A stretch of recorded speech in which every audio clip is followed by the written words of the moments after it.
Om Swastiastu. Selamat siang anak-anakku, khususnya 11 IPS 1 ya. Karena Bapak mengampu di hanya 11 IPS 1 untuk jurusan IPS. Nah, Bapak adalah pengampu mata pelajaran PPKN sesuai dengan jadwal ya kita hari ini. Sebelumnya, Bapak akan perkenalkan diri dulu. Perkenalkan, nama Bapak Igede Ardike ya, sarjana pendidikan. Kemudian ini kurikulum vitae atau biodata saya. Saya lahir di Tamlang 22 September 1990. Jadi jaraknya sekitar 17 kilo sampai 25 kilo ya dari rumah saya ke Tejagula. Kemudian status saya sudah menikah. Alamat saya di Banjar Dinas Kajekau, Desa Tamlang. Ini alamat email dan ini www.ardikapknblog.wordpress.com itu adalah alamat website saya gitu. Tolong beberapa materi mungkin akan Bapak upload melalui situs saya ya yang sudah tertera di dalam PowerPoint. Bapak berharap kalian bisa ya. Mungkin kalau kita tatap muka banyak pertanyaan yang akan kalian munculkan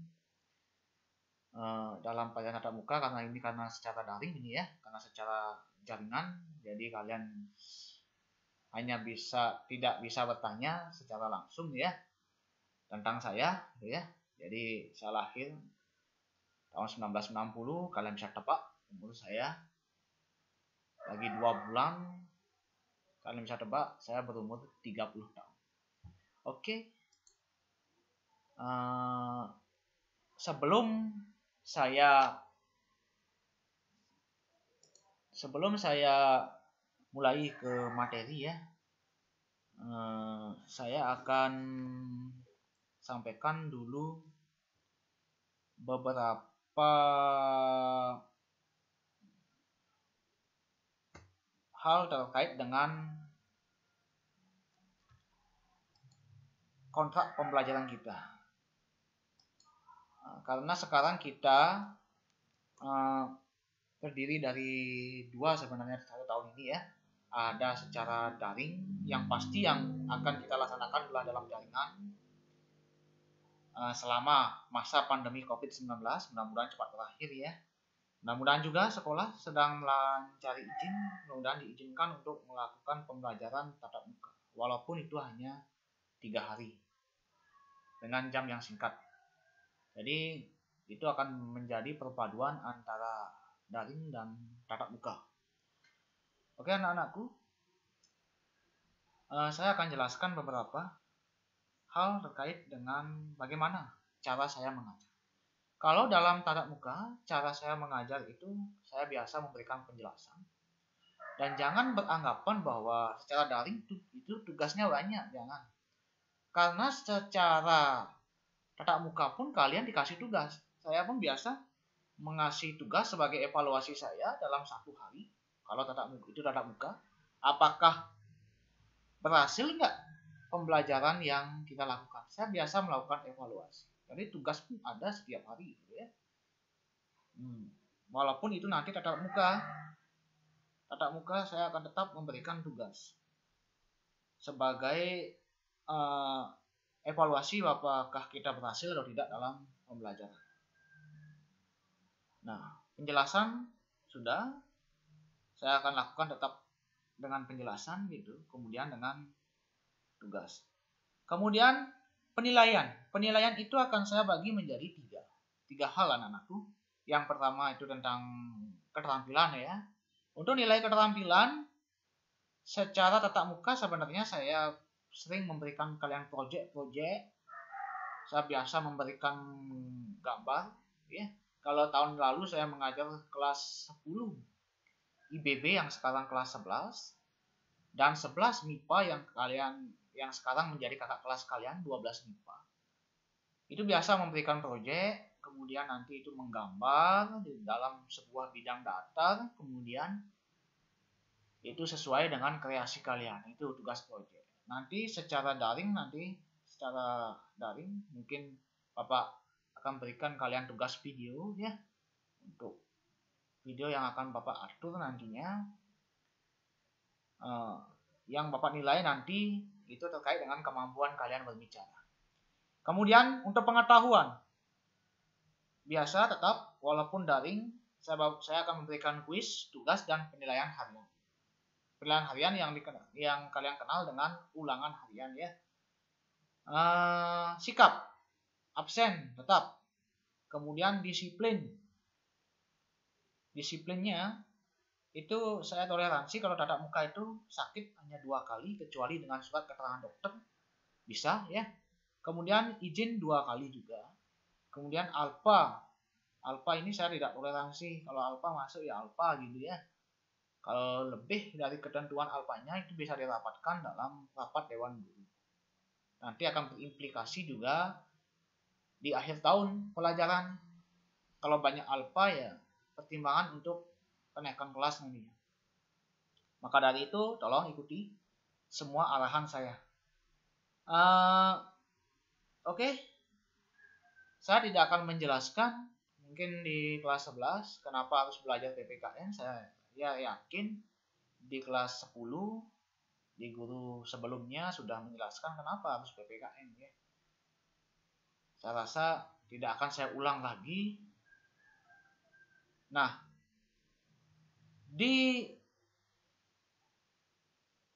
awal pembelajaran kita kelas 11 IPS 1, di awal pembelajaran kita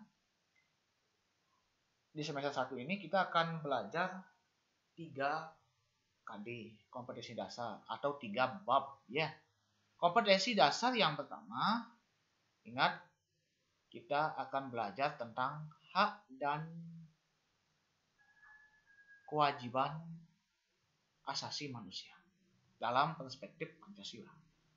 Yang kedua, KD yang kedua, kita akan berbicara hak bebas ya. Semuanya ini di semester 1 itu terkait dengan hak saja. Dan apa yang terjadi ketika hak itu dilanggar. Di 1 semester ini akan kita bicarakan ya, kita akan bahas sama-sama dengan saya. Yang pertama itu tentang hak dan kewajiban. Yang kedua, hak kita selanjutnya adalah hak bebas ya. Kita akan berbicara bab kedua itu tentang demokrasi, pemerintahan rakyat, dari rakyat, oleh rakyat, dan untuk rakyat. Setelah kita panjang lebar berbicara tentang sistem demokrasi, kita akan berbicara terkait dengan pelanggaran-pelanggaran. Apa yang terjadi jika kalian melakukan pelanggaran? Kita akan berbicara dengan sistem hukum. Ya, sistem hukum. Jadi 3 hal ini yang kita akan konsenkan di semester 1 akan kita bahas bersama-sama dengan saya. Nah, sebelumnya mohon maaf, dulunya saya ditugaskan oleh sekolah menjadi wali kelas 11 IPS 1, tetapi karena ada sesuatu hal, guru kita Pak Debili pindah, saya yang digeser menggantikan Pak Debili menjadi wali kelas 11 MIPA 2. Dan wali kelas kalian itu sekarang adalah Pak Anton Dwi Irawan ya. Oke, kita lanjutkan saja. Bab 1 tentang harmonisasi hak dan kewajiban asasi manusia dalam perspektif Pancasila. Oke. Ini sedih. Oke, kita lewatkan saja. Oke, kita lewatkan video pengantarnya ya. Karena terkait dengan waktu ini, biar proses upload juga lebih cepat. Nanti minggu depan Bapak akan berikan beberapa ilustrasi video tentang hak asasi manusia. Yang pertama itu konsep hak dan kewajiban asasi manusia. Nah, yang pertama kita akan pelajari tentang makna HAM.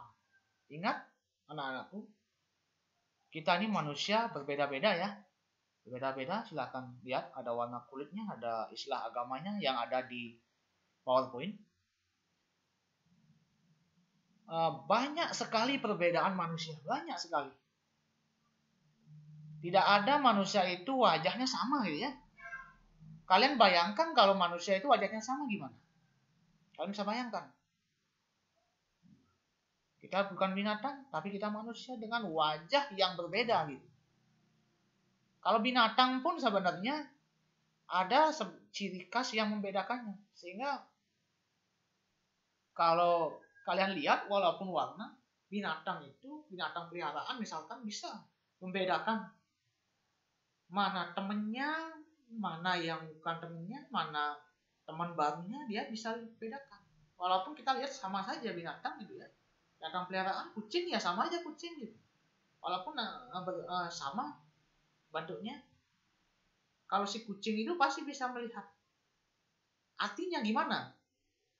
Semuanya Tuhan, ide Sang Yang Widiwasi itu membedakan kita semua, baik itu tumbuhan, binatang maupun manusia, apalagi manusia ya. Jelas-jelas kita lihat wajahnya berbeda, sudah berbeda sekali. Walaupun itu kembar juga berbeda, ada perbedaannya. Nah, tetapi di balik sisi perbedaan itu ada 3 hal hak dasar yang sebenarnya sudah melekat. Ini yang harus kalian pahami, bahwa manusia, makhluk hidup itu mempunyai hak dasar. Yang pertama, hak hidup. Pasti hidup. Semuanya berhak hidup gitu ya. Makanya manusia di dalam kandungan itu wajib dilindungi, bukan wajib untuk dibunuh gitu ya. Bukan. Wajib dilindungi gitu. Ini bagi kalian generasi muda dengan banyak pergaulan-pergaulan baru, mohon itu hargai ini. Ini pentingnya belajar hak asasi manusia. Bisa nggak kalian menghargai dulu gitu? Ini terkait dengan penghargaan. Kalian harus bisa menghargai diri kalian sendiri. Kalian juga harus bisa menghargai orang lain gitu. Itu pentingnya. Kemudian bebas. Hak yang kedua itu ada hak bebas. Kebebasan juga kalau di negara-negara timur, kebebasan itu diatur juga.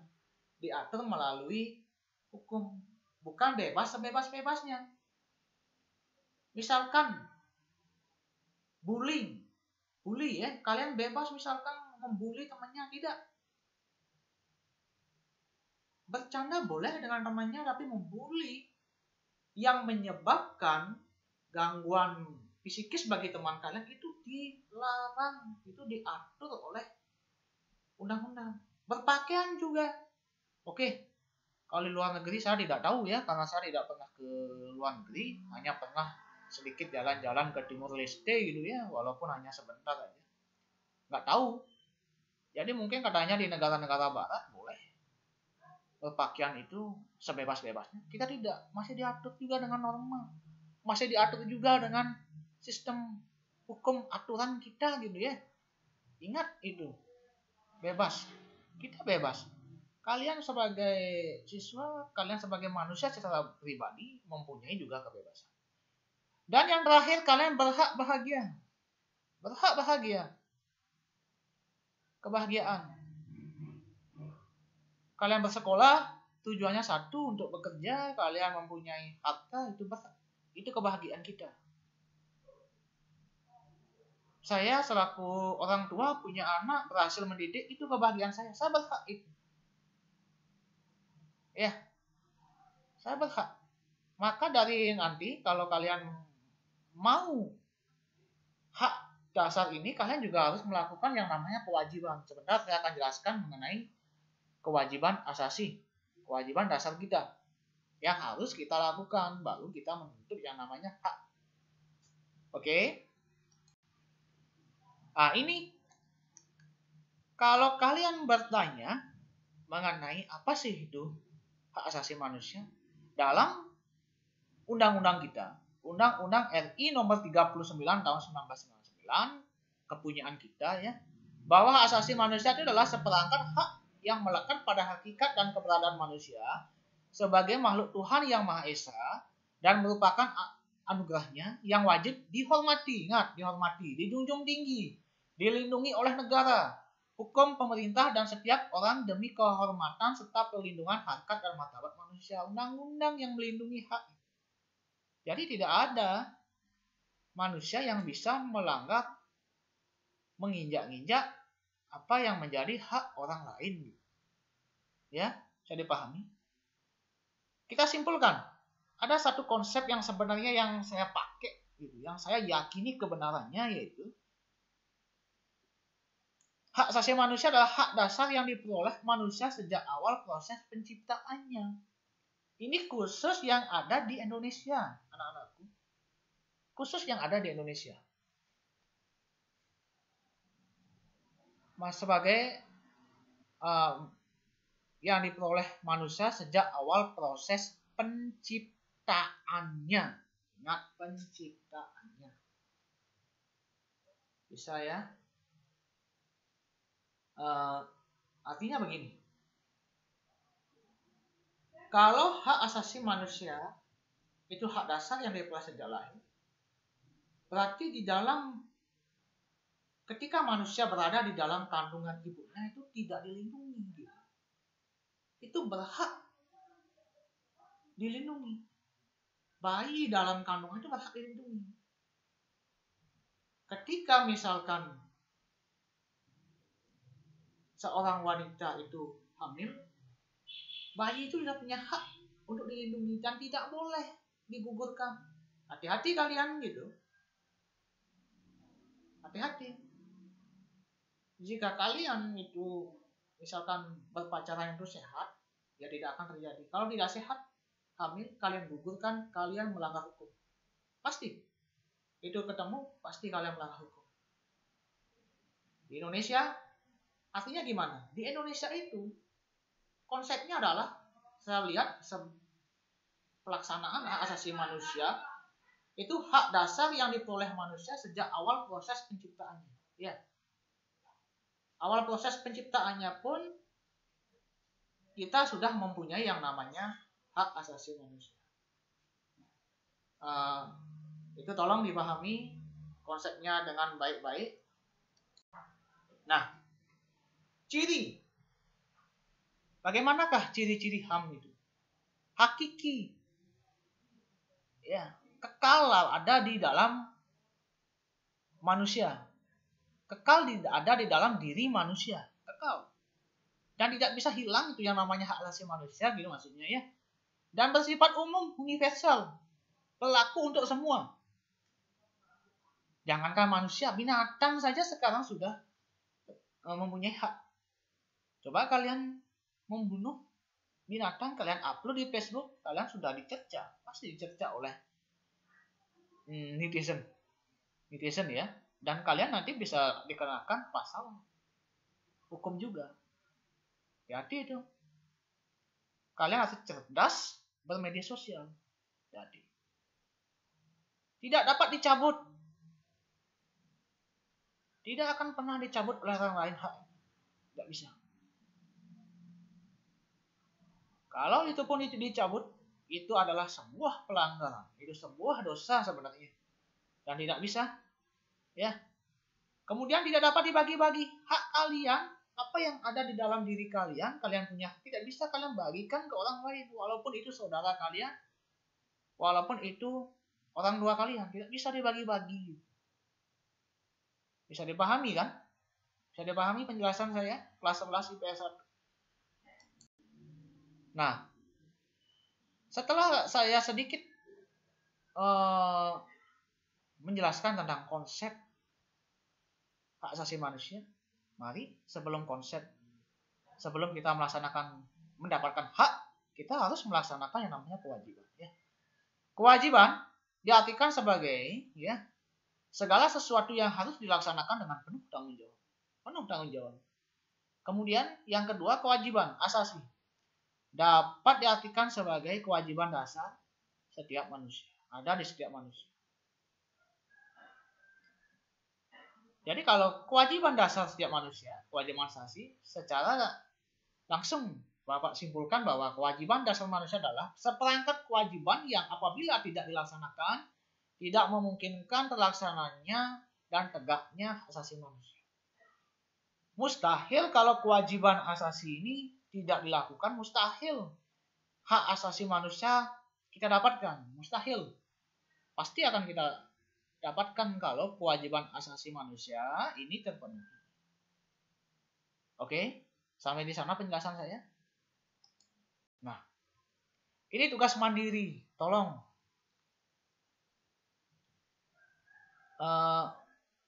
dipahami. Saya berikan waktu untuk memahami.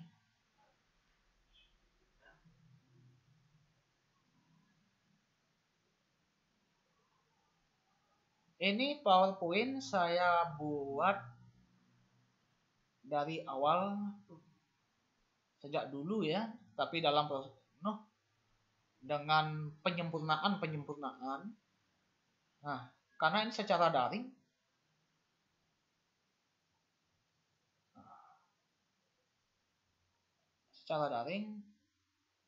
kalian kerjakan ini pribadi ya, sendiri-sendiri dikumpulkan, tetapi boleh berdiskusi.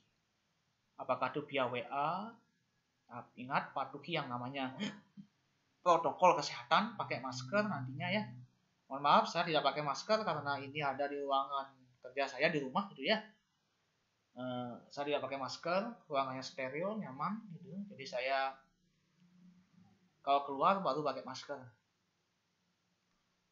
Nah, tolong ini dikerjakan, dikumpulkan, diupload melalui kode Google Classroom kalian.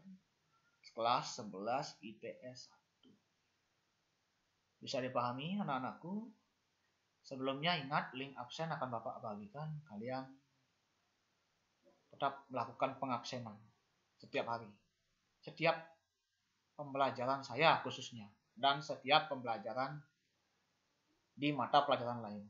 Oke, hanya itu yang bisa Bapak sampaikan dulu. Ingat ada anak-anakku, pembelajaran di kelas 11 ini menarik. Sangat menarik. Mudah-mudahan kalian bisa mengikuti semuanya.